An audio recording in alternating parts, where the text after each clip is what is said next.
I'm Rich Tola. Here's what's cooking for today. Number one, to be or not to be legal, that is.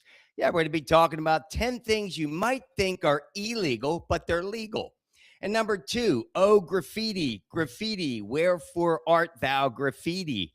The lost art of graffiti. I love graffiti, but we'll be talking about that. But first, the ABCs. What's going on with you today? How about this? Great workout, great sleep, of course, egg whites, kale, apple, banana, blueberries, rocking it today. So I hope you're rocking it with your ABCs. You got to be respectful always.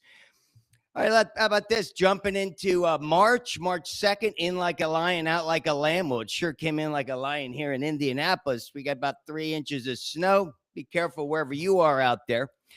This morning I was listening to Apple News and they were talking about alcohol. And she said something like, no amount of alcohol. It's proven that no amount of alcohol is good for you, but still, most people are drinking 2 to 3 times a week because maybe you should quit altogether. So I calculated it. Today is my 6,660th day sober. Hey, almost 19 years now. So that's pretty exciting. And I want to give a rest in peace shout out. I mean, this is a sad one to the victims of the Austin, Texas shooting. I lived on 6th Street. It's crazy over there, but it's very sad. And then the military personnel here in the war, or anyone who perishes in the war. So rest in peace to them today. And I want to give a happy birthday shout out to one of my favorite actors, Daniel Craig. Daniel Craig made he's 58 today. He made 5 James Bond movies from, what was that, from 2000. I think it ranged from over a 15-year period from 2001 to 2006. But let me tell you my favorite movie with Daniel Craig, which one of my favorite movies is of all time is The Girl with the Dragon Tattoo. Oh, he plays Mikhail Bloomfist. Read the books. I read the whole series. He's awesome in that. Rooney Mara's in that. That's a great movie. You want to go see an A movie, rent that. The Girl with the Dragon. Read the book. Stiegler wrote the book and he perished. But anyway, there's like 5 or 6 of them in the series. Hey, speaking of books, going back to 1992, I didn't know this. I looked it up today. Daniel Craig was in a movie called The Power of One. That's my favorite book of all time by Bryce Courtenay, The Power of One. You guys got to go read that book. But I want to go watch that movie from 1992 because, like I said, love the book. Didn't know he played a bad guy in that movie too. But let's jump into this first one because this one I just want to have some fun with. I read this in a newsletter today by American Facts. It's a really cool newsletter. These are 10 things that you might think are illegal, but are legal. Hey, I wish I knew this when I was a kid. Number 1, driving barefoot. Who knew? I mean, as a kid, we would drive barefoot all the time. We were always nervous thinking, we're going to get caught by the cops. But that's legal in all 50 states. Number 2, riding in the back of a pickup truck. Might be dangerous, but it's legal. Number 3, cursing in public. Wow. If that were legal, if that were illegal, all the students that I taught for 5 years would be in jail. Anyway, how about this? Number 4, sleeping in your car. Been there, done that, but that's not illegal. Now, some ordinances may prohibit it. So check your ordinances before you do it. And obviously, don't be doing that when it's 0 degrees out. But you know who else lived in his car? Kurt Cobain. I love Kurt Cobain, but Kurt Cobain lived in his car in Seattle. You could do a little research there. Number 5, eating while driving. It's legal. I wouldn't do it, but it is. How about this? Owning a flamethrower is number 6. I mean, first of all, who needs a flamethrower? That should be illegal, but it's not. Number 7, selling homemade food without a license. Yeah, that's legal. Hey, Tate's Bake Shop and Carol's Cookies started out of their home. So, hey, kudos to anyone starting a business out of their home. Number 8 is backyard burials. They're legal. Now, certain ordinances might tell you how you have to do it, but hey, that's legal. Number 9, using a fake name online. No kidding. I mean, of course, that's not illegal. And number 10, this is interesting. Flying a U.S. flag at night that's not illuminated. Now, they recommend, it says the U.S. flag code recommends you illuminate it at night. And I think I said this once before, guys. I wanted to put a flagpole for my mother perished. Rest in peace to my mom. I wanted to put a flagpole next to our house. She wouldn't do it.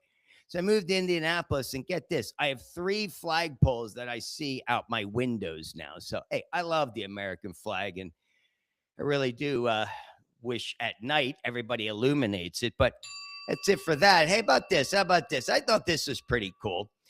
You guys know Romeo and Juliet, right? This is from Act 2, Scene 2. When she says, "Oh, Romeo, Romeo, wherefore art thou Romeo?" She's really saying that Romeo's her enemy. So it's not about where you are, but I thought that was kind of cool with graffiti. Now, what is graffiti? Graffiti is illegal, right? It's different than street art, but we'll talk about that. So it's a letter-based art form, often scrawled illicitly, as we said, on public or private property. Traces back to ancient Rome. Hey, my heritage, where citizens, well, I'm from Sicily actually, but where citizens expressed ideas, they taunted rivals, and they made crude jokes on walls. I remember going back in the 80s, they did it all in the bathrooms. You guys might remember that. But modern graffiti emerged in the 60s in Philadelphia. I went to Penn, so well, we'll get into that in a second, because I was around a lot of guys that were tagging, and it's called the art of tagging. That was when it was pioneered, right? You're scrawling your signature on a wall. Then it ended up in New York, moved to New York, where graffiti writers were tagging everything, and most of them were tagging subway cars, and buildings. All right. So this evolved. It evolved alongside the nascent hip hop and punk subculture of the 70s into the early 80s. And there's like a dichotomy with graffiti, for it's being hailed as a revolutionary form of expression, but it's also highly criticized by city officials and residents because of vandalism or social decline, is what they're saying. So, what do you believe? But graffiti has its own language. So I was looking up some terms here. There's simple tags, so tagging, right? The name, simple ones. Then there's the large block letters. You guys can look this up. I read an article actually in the New York Times about a guy who was in the tunnels under Riverside Park. And you could do complex pieces, but here's some vocabulary for you. Tags, that's the artist's pseudonym, because they don't really use their name. Wild style is like an abstract approach to this signature. Blockbuster is when it's like an informal billboard, huge. Bombing is like a fast tag, with their kind of hitting it quick. That's a bomb. And then they talk about heaven. Heaven it's a very high spot, so it's very desirable, but it's potentially very fatal. These guys do it on the tracks were interesting. So it's a lot different than street art. Okay. Street art is its own thing. Okay. Banksy, you might know C215, JR, Invader, Swoon. And again, Banksy, these are some famous street artists that have really done some great things out there. I know in Philadelphia, all throughout Philadelphia, there's some amazing murals on walls.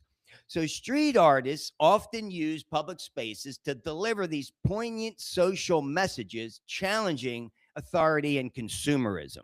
It's always about challenging. But history dates graffiti back to ancient Pompeii, when residences drew various figures and announcements. They said on homes, temples, walls. It was preserved in the volcanic ash, so we know it existed. So that's where it comes from. And the scholars believe that ancient graffiti has more in common with social media than it associated with the graffiti art form today. So, hey, that's kind of like an evolution of social media. But again, what do you guys think about it? Do you like it? Do you not like street art? I mean, what do you think? Is it good? Is it bad? Well, let me give you a little story for me, because I love it. I love street art. So back in the early 2000s, I was a real estate developer. Prior to moving to Hollywood in 2007, I had a building in Roebling, New Jersey. Where is it? Speaking of Roebling, if you got my book, The Sub, Tales of an Inner City Teacher. The character's name is Eddie Cruz. So this is a fictional, historical fiction book.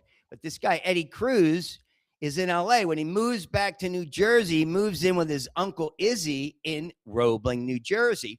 And in Roebling, I was developing properties. I owned this property. It had a 100-foot long wall, about 12 feet high. So I hired a guy named Morris Doctor. Give a shout out to Morris. I haven't talked to him in years, but this was, I think, like I said, 2005. And he painted a 100-foot mural. And we did a tribute to Joseph A. Roebling. Roebling Steel built all the stainless, the steel bridges. I mean, Brooklyn Bridge, Golden State. The Brooklyn Bridge was the very first steel suspension bridge.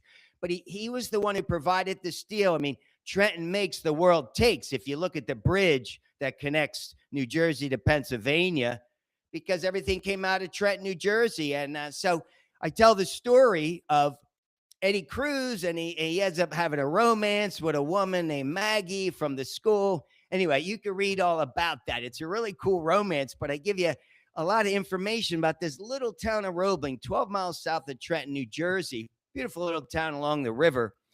A hidden gem that I thought I discovered it back in 2005. Well, the markets weren't that kind to me, but that mural still remains today. So give a shout out to everyone. Give a shout out to everyone in Roebling there. But that was pretty exciting. My little tribute. Little give you a little history there. So again, I'm a big fan of it. I love street art.